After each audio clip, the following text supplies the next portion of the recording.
Grace, grace, you good people over the world. Today we shall continue with captivity is taken captive part 2, from what I shared yesterday. But this time from Revelation chapter 3 verses 2.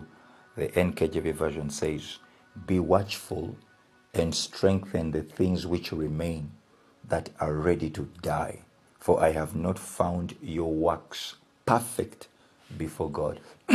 Very simple. Strengthen the things which are what? Are ready to die. For I have not found your works perfect before God. That's the reason they're going to die. Because he hasn't found your works perfect before God. Hallelujah. Captivity is taken captive. What does this have to do with our title today? Now, inasmuch as death offers vain resistance, as we learned in yesterday's bread, okay, it's wisdom for you and me to be watchful and strengthen the things that are ready to die within your sphere of influence. Very important you follow me.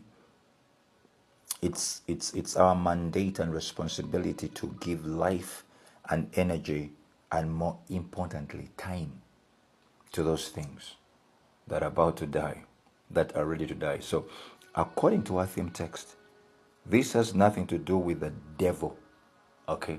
The sting of death and all those things. This time around, it has everything to do with us, which is our dead works. Our dead works. Jesus is saying, "For I have not found your works perfect before God." You understand?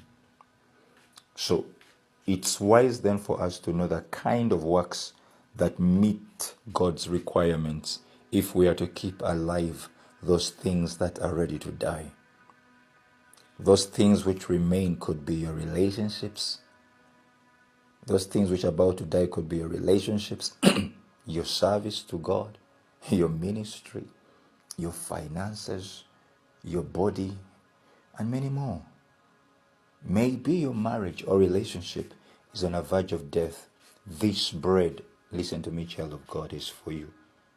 You may have to evaluate the way you do things in your life, what you're doing in that relationship, what you're doing in that business that is about to die. Just evaluate yourself. So, child of God, listen, anything you do that is perfect in the sight of God is one that springs forth from your complete obedience and trust to God. It's never about your good works or intellect.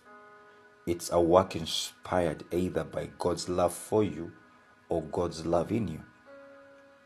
But anything we do out of our own effort in good works is a dead work, which Christ is addressing in our theme text. Are you understanding what I'm saying? Friends, the person who lives in right relationship with God does it by embracing what God arranges for him.